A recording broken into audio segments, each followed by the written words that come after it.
Good evening friends, quantum study YouTube channel पर मैं महेंद्र सिंह आपका स्वागत करता हूं। दोस्तों, हमने अपने इस यूट्यूब प्लेटफॉर्म पर आपके लिए नेवी एयरफोर्स का कोर्स स्टार्ट कर रखा है, जिसमें मैं यहां पर आपको फ़िज़िक्स पढ़ाता हूं। नेवी एयरफोर्स के लिए फ़िज़िक्स में हम क्लास 11th का chapter 2 scalar and vector quantity अदिश और सदिश राशियाँ स्टडी कर रहे हैं। पिछली क्लास में हमने स्केलर प्रोडक्ट सदिशों का अदिश गुणनफल स्टडी किया था। आज इस वीडियो में हम स्केलर प्रोडक्ट या अदिश गुणनफल पर कुछ न्यूमेरिकल्स करते हैं, जिससे ये आपको अच्छे से क्लियर हो सके। यहाँ पर मैंने न्यूमेरिकल इंग्लिश में लिखे हैं, मैं इनका हिंदी ट्रांसलेट करता जाऊँगा, जिससे हिंदी और इंग्लिश मीडियम दोनों के स्टूडेंट्स को बेनिफिट मिल सके। तो पहला question, scalar product of A and B. A और बी वेक्टर हमें दिए हुए हैं, इनका स्केलर प्रोडक्ट या अदिश गुणनफल हमें बताना है। हमारे पास यहाँ पर दो वेक्टर, ए वेक्टर दिया हुआ है I cap plus 2j cap plus 3k cap, और बी वेक्टर दिया हुआ है 5i cap minus 2j cap plus 2k cap. हमें ए और बी का स्केलर प्रोडक्ट या अदिश गुणनफल जो होता है, जिसे हम डॉट प्रोडक्ट भी बोलते हैं, ए डॉट बी निकालना है।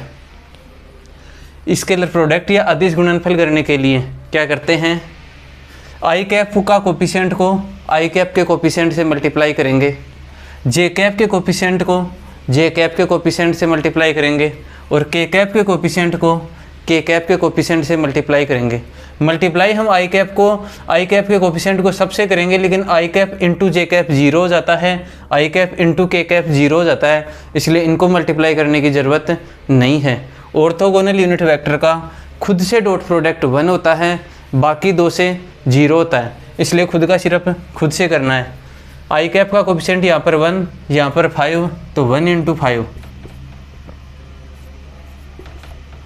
प्लस जे कैप का कोफिशिएंट यहाँ पर 2 और यहाँ पर -2 प्लस के कैप का कोफिशिएंट यहाँ पर 3 और यहाँ पर 2, 3 इंटू 2। ए वेक्टर डॉट बी वेक्टर क्या होगा, 5 इंटू 1 5 प्लस 2 इंटू -2, 2 इंटू -2 कितना होगा, -4 प्लस 3 इंटू 2, 3 इंटू 2 6, 5 - 4 कितना होगा, 1 प्लस 6 इक्वल्स टू 7। तो ए और बी का dot product A vector dot B vector या अदिश गुणनफल कितना आएगा, 7। डॉट प्रोडक्ट दो वेक्टर के डॉट प्रोडक्ट से जो क्वांटिटी आती है, स्केलर प्रोडक्ट या अदिश गुणनफल से जो क्वांटिटी आती है, वह एक स्केलर क्वांटिटी या अदिश राशि आती है। इसका सिर्फ मैग्नीट्यूड होगा, यानी कि सिर्फ 7 होगा, इसकी कोई डायरेक्शन नहीं होगी। तो ए वेक्टर डॉट बी वेक्टर निकालना हो तो आई कैप के कोफिशिएंट को आई कैप के कोफिशिएंट से मल्टीप्लाई कर देंगे, 1 इंटू 5। जे कैप के कोफिशिएंट को जे कैप्स के कोफिशिएंट से 2 इंटू -2, और के कैप के कोफिशिएंट को के कैप के कोफिशिएंट से 3 इंटू 2, 1 इंटू 5 5, 2 इंटू -2 -4, और 3 इंटू 2 6, 5 प्लस 5 - 4 प्लस 6 कितना आ जाएगा, 7। इसके बाद हम नेक्स्ट क्वेश्चन देखते हैं। Question number 2, angle between A vector and B vector. हमें दो वेक्टर दिए हुए हैं, हमें इनके बीच का कोण निकालना है। दो वेक्टर ए और बी दिए हुए हैं, इनके बीच का कोण हमें निकालना है।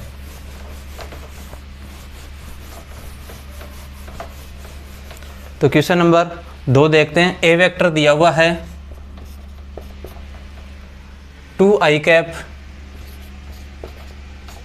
Plus J cap minus 3k cap, और बी वेक्टर दिया हुआ है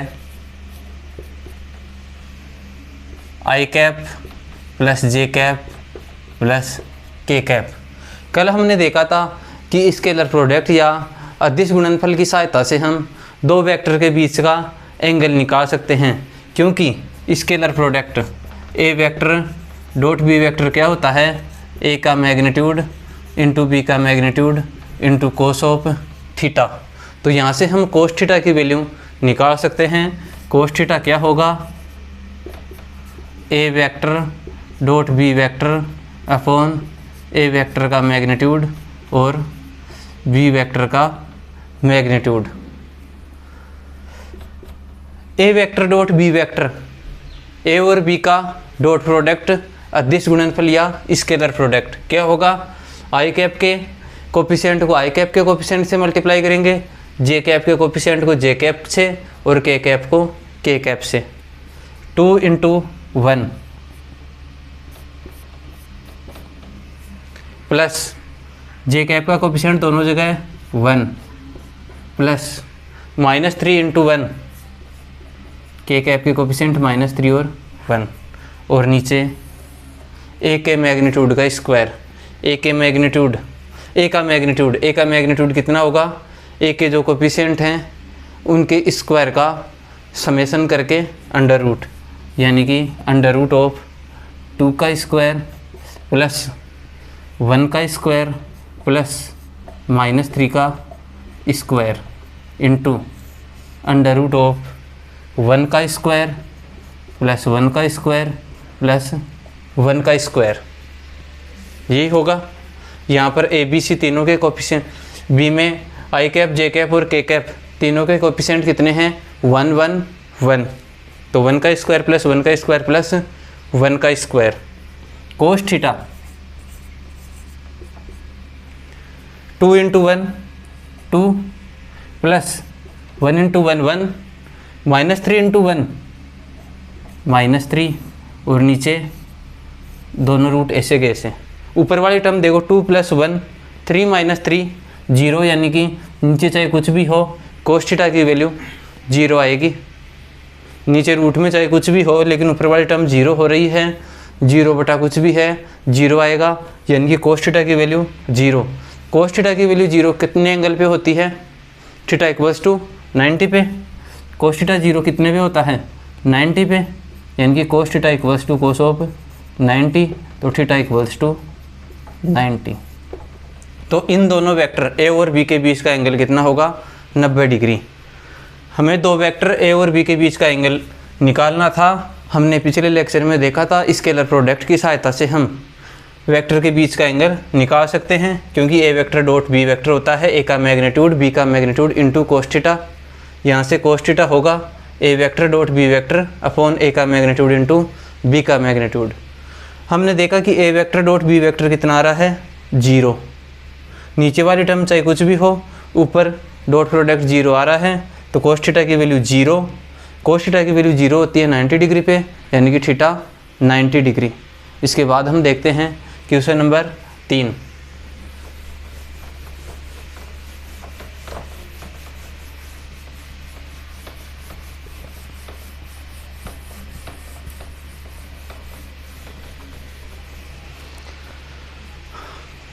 वेक्टर दिया हुआ है 2i cap plus 3j cap plus 8k cap, और दिया हुआ है कि ये vector 4i cap plus 4j cap plus alpha k cap के परपेंडिकुलर है।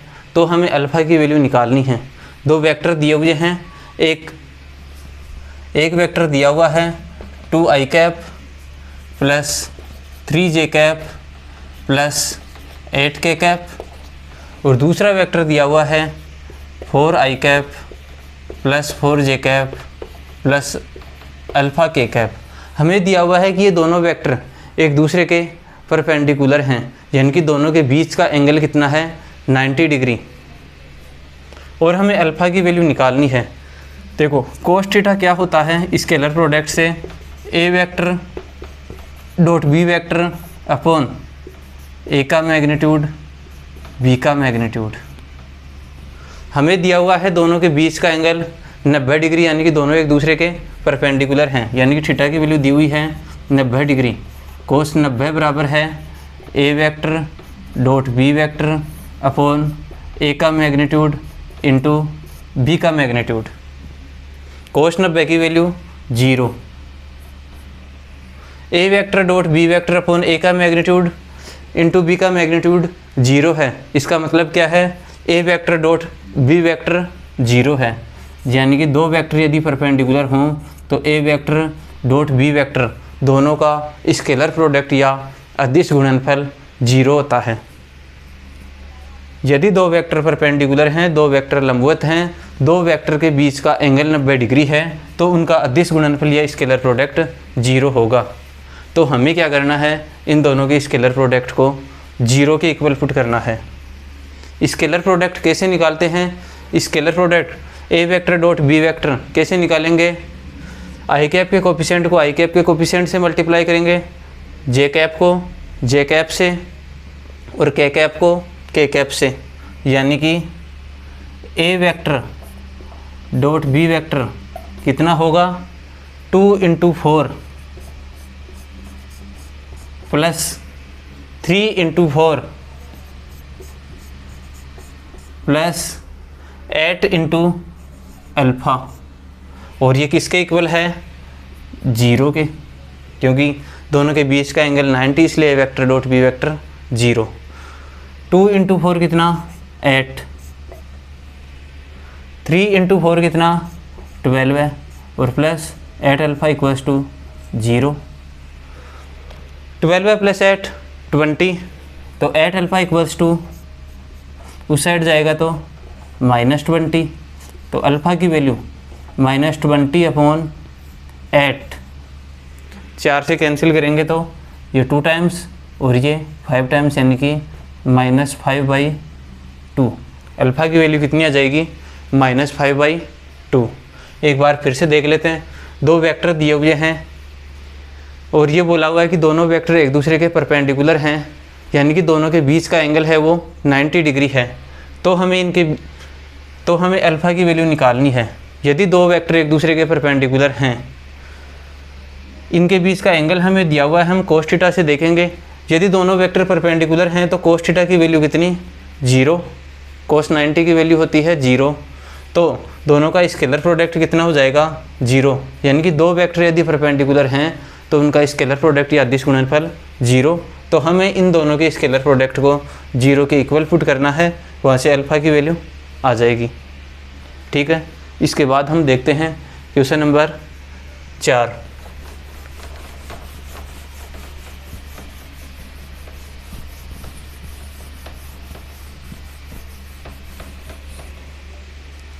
क्वेश्चन नंबर 4 है, if A vector dot B vector equals to 0, यदि ए वेक्टर और बी वेक्टर का स्केलर प्रोडक्ट या अदिश गुणनफल 0 है, ए वेक्टर और सी वेक्टर का अदिश गुणनफल भी 0 है, स्केलर प्रोडक्ट भी 0 है, तो इनमें से कौन सा ऑप्शन राइट होगा।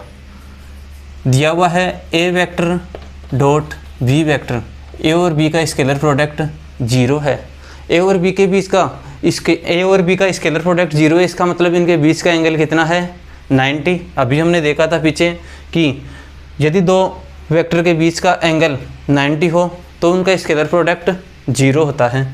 या तो ये दोनों 0 के इक्वल हैं, ए 0 वेक्टर के इक्वल है, या फिर बी 0 वेक्टर के इक्वल है, या फिर दोनों के बीच का एंगल 90 डिग्री है। इसी कंडीशन में ए डॉट बी 0 हो सकता है, या तो ए 0 है या बी 0 है, या दोनों ही 0 नहीं हैं, तो फिर इन दोनों के बीच का एंगल 90 डिग्री है, यानी कि ए और बी के बीच का एंगल कितना होगा थीटा, ए और बी का कितना है 90 degree.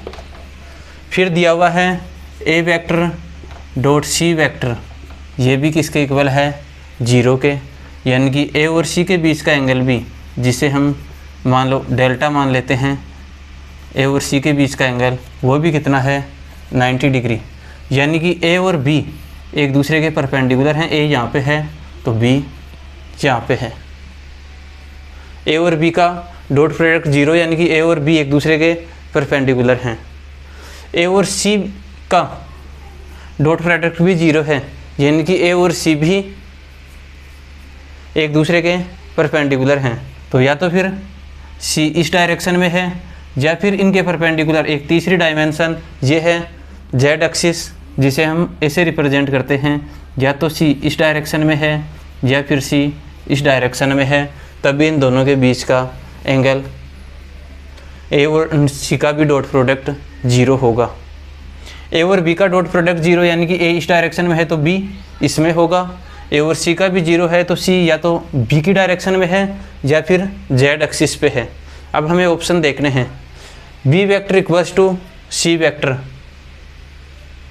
B vector not equals to C vector, B vector parallel to C vector and D है B vector perpendicular to C vector. देखो B vector equals to C vector ये कहीं से प्रूव नहीं होता है, इक्वल है या नहीं है हम नहीं बता सकते। मैग्नीट्यूड के बारे में हम यहाँ से कुछ नहीं कर सकते, हो सकता है मैग्नीट्यूड इक्वल हो नहीं हो। बी वेक्टर पैरेलल है सी वेक्टर के, ये हो सकता है क्योंकि ए और बी के बीच का एंगल 90 है। ए इसमें है इस डायरेक्शन में है तो बी इस डायरेक्शन में है। ए और सी के बीच का एंगल भी 90 है यानी कि सी बी की डायरेक्शन में हो सकता है। तो यदि बी और सी कोप्लेनर हैं, इस एक ही प्लेन में हैं, तो ऑप्शन सी राइट होगा। यदि आगे ये दिया हुआ हो कि बी और सी कोप्लेनर नहीं हैं, तो फिर क्या सी है वो जेड एक्सिस पे होगा इस डायरेक्शन में, इन दोनों के ही परपेंडिकुलर, यानी कि ए के भी परपेंडिकुलर और बी के भी परपेंडिकुलर। तो यदि बी और सी एक ही प्लेन में हैं तो बी पैरेलल होगा सी के, बी भी सी की ही डायरेक्शन में होगा।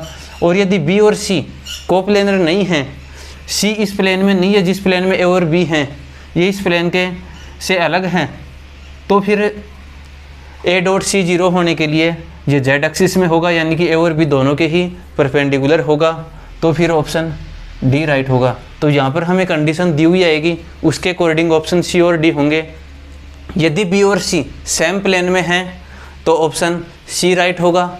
और यदि हमें दिया हुआ आता है कि बी और सी कोप्लेनर नहीं हैं, एक ही प्लेन में नहीं हैं, तो फिर बी परपेंडिकुलर होगा सी के। इसके बाद हम नेक्स्ट क्वेश्चन देखते हैं, question number 5। Find the angle between A vector दिया हुआ है I cap plus J cap makes with X axis. एक वेक्टर दिया हुआ है A vector I cap plus J cap, उसका एक्स एक्सिस के साथ बनने वाला एंगल हमें बताना है। एक वेक्टर दिया हुआ है I cap plus J cap और एक्स एक्सिस की डायरेक्शन में हम कोई भी वेक्टर मान सकते हैं, बी वेक्टर, उसका मैग्नीट्यूड कितना भी हो, हमें डायरेक्शन से मतलब है क्योंकि दोनों के बीच का एंगल हमें निकालना है। मान लो वो वेक्टर है एक्स एक्सिस की डायरेक्शन में, ऑर्थोगोनल डायरेक्शन दिखाने के लिए हम किसका यूज़ करते हैं एक्स एक्सिस के लिए, आई कैप का। तो एक्स एक्सिस की डायरेक्शन में हमने मान लिया कि वेक्टर कितना है आई कैप, इन दोनों के बीच का एंगल हमें निकालना है इस वेक्टर का एक्स एक्सिस के साथ। और एक्स एक्सिस क्या होता है आई कैप, यानी कि ए वेक्टर का आई कैप के साथ हमें एंगल निकालना है। हमने देखा था स्केलर प्रोडक्ट से हम एंगल निकाल सकते हैं क्योंकि कोस थीटा कितना होता है A vector dot B vector upon A का मैग्नीट्यूड इंटू बी का magnitude. Cos theta A vector dot B vector, A vector dot B vector कैसे निकालते हैं, आई कैप के कोफिशिएंट को आई कैप के कोफिशिएंट से, जे कैप के कोफिशिएंट को जे कैप के कोफिशिएंट से और के कैप के कोफिशिएंट को के कैप के कोफिशिएंट से मल्टीप्लाई करेंगे। यहाँ पे जे कैप नहीं है यानी कि जे कैप का कोफिशिएंट कितना है 0, के कैप दोनों में ही नहीं है यानी कि के कैप का कोफिशिएंट कितना है 0। तो 1 इंटू 1 प्लस 1 इंटू 0, आई कैप का 1 इंटू 1, जे कैप का यहाँ पे 1 और यहाँ पे 0। ए का मैग्नीट्यूड अंडर रूट ऑफ ए के कोफिशिएंट के का स्क्वायर 1 का स्क्वायर प्लस 1 का स्क्वायर और बी का मैग्नीट्यूड अंडर रूट ऑफ 1 का स्क्वायर। कोस थीटा ऊपर कितना है 1 इंटू 1 1 और नीचे 1 का स्क्वायर 1 और 1 का स्क्वायर 1, 1 प्लस 1 2, इनकी कोस थीटा की वैल्यू 1/√2। कोस थीटा की वैल्यू 1/√2 कितने पे होती है, कोस 45 की वैल्यू होती है 1/√2, यानी कि कोस थीटा किसके इक्वल है कोस 45 डिग्री के। तो थीटा की वैल्यू कितनी होगी 45 डिग्री, यानी कि इस vector I cap plus J cap का एक्स एक्सिस के साथ एंगल कितना है 45 degree. I cap A vector का हमें एक्स एक्सिस के साथ एंगल निकालना था। ए वेक्टर ये है। एक्स एक्सिस के लिए हमने डायरेक्शन यूज कर ली। एक्स एक्सिस क्या होता है आई कैप। तो कोस थीटा की हेल्प से हम स्केलर प्रोडक्ट की सहायता से इनके बीच का एंगल निकाल लेंगे। कोस थीटा होता है A vector dot B vector upon A का मैग्नीट्यूड इंटू बी का magnitude. A vector dot B vector कितना आया 1 और ए का मैग्नीट्यूड √2 बी का मैग्नीट्यूड 1। तो कोस थीटा की वैल्यू 1/√2 जो कोस 45 की वैल्यू होती है, यानी कि थीटा की वैल्यू 45। इस वीडियो में हमने स्केलर प्रोडक्ट्स के न्यूमेरिकल प्रॉब्लम्स देखी। आपको हमारा वीडियो कैसा लगा कमेंट बॉक्स में बताएं। धन्यवाद।